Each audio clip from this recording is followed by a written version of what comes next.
Welcome back mga kaaldab. Ito na naman po ang inyong lingkod, si Mr. Destiny, at magbibigay po tayo ng update ngayon kay Alden Richards. Bakit nga po ba walang ganap ngayon si Alden Richards? Bakit nga po ba tahimik ngayon ang social media ni Alden Richards?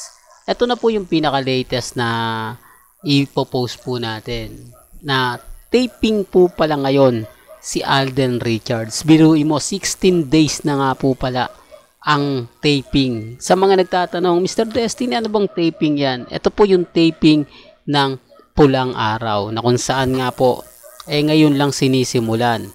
Parang medyo hindi pa natin alam kung kailan nga po ba ito ipalalabas. Siyempre, pagka pinalabas na yan, di po ba? Promotion na naman yan, katakot-takot na naman yan ng pang-iinsulto, pang-aasar sa Aldab.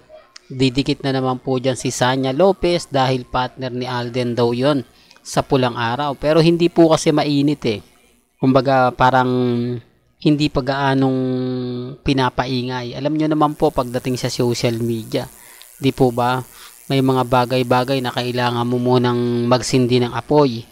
Kumbaga titignan mo muna kung nagbabaga na po ba siya, nagliliab na siya, saka mo gagatungan, di po ba? Kumbaga magpapausok muna kapag lumiab na, doon po papasok yung mga gusto ng management, di po ba? Sabi ko nga po sa inyo, kung update lang naman po ang gusto ninyo, pupunta lang po kayo dito kay Mr. Destiny, di po ba? Lahat naman po ng mga latest, mga kaganapan, lalong-lalo na po pagdating kay Mengay at kay Alden, updated po kayo. Di po ba? Kaya nga sabi ko sa inyo, kapag may mga post si Mengay, hindi po tayo nagpapahuli.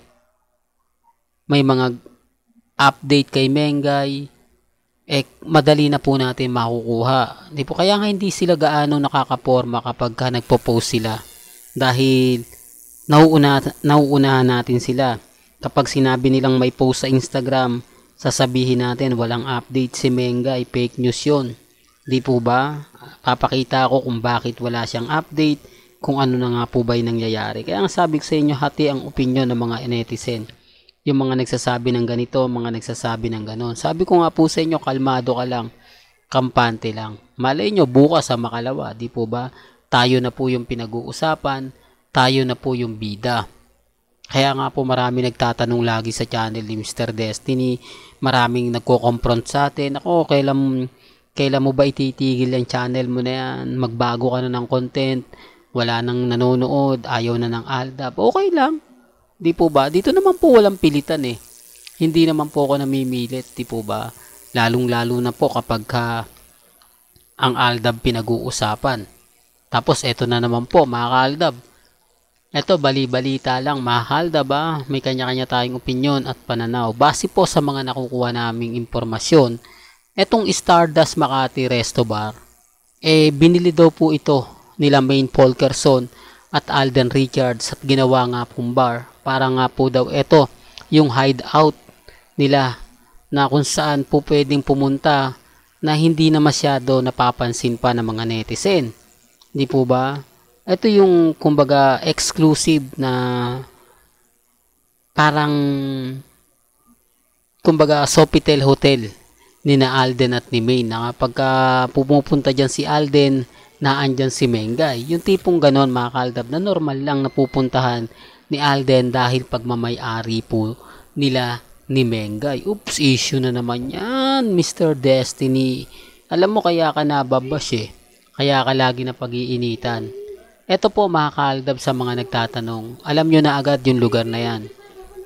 Alam nyo na mga ka-Aldab kung saan yan, di po ba? Ito po yung dating Conchas Garden sa Quezon City. Dito po yung pinaka naging hideout nila Maine Polkerson at Richard Polkerson. Di po ba na dito nga po minsan sila nagmi-meeting, dito po sila kumakain. Marami pong mga ano rito yung nasa dulo ng memorable na kaganapan kina Alden Richards at kay Maine Mendoza. Totoo to mga ka-Aldab, lalo na po yung mga mamis kapag nagtatanong sila, nagkukwento. Kaya nga po sabi ko sa inyo, Napakarami pong alam ng mga mamis, mga titas at dito po sa Conchas Garden, lalo na po mga post dati nila Mama Ebs, nila Jude Palaboy kung matatandaan nyo. Sinasabi ko lang po ito mga kaaldab, baka marami na naman po mag-react, marami na naman po magkomento. Ito po yung ebidensya at resibo mga kaaldab na maging kalmado lang, maging kampante lang, di po ba? Dito po kasi sa Conchas Garden talagang memorable. Remind ko lang po hindi po nalugi ang Conchas Garden. Real talk to kasi yun ang sinasabi nila, nalugi daw yung business ni Alden sa Quezon City. Nagkaroon na ng blind item na lugi na raw po, kaya tsugi na, kaya hindi na nga po daw o tuluyan nagsara. Hindi po. Base po sa impormasyong nakuha namin mga kaaldab, tapos na po yung kontrata ni Alden. 2 years lang po ata to, 3 years kontrata niya doon sa lupa na tinatayuan nga po ng Conchas Garden. Ang ginawa po kasi ng may-ari ng lupa, sa tingin niya na po pwede silang magawa ng restaurant dahil nga po pandemic. Ang ginawa na lang po kumbaga parang tinanggal na nila, hindi na nila pinarinyo si Alden Richards at gumawa na lang po sila ng sarili nilang resto. Di po ba? Real talk to mga kaaldab, hindi po yun nalugi. Taliwas po sa mga kumakalat. Kontrata po yun dun sa, well, alam naman po natin, syempre, di po ba, pagkatapos ng 2 years contract, magre-renew ka. Paano pag hindi ka na pinarenew? Di tapos na yung kontrata.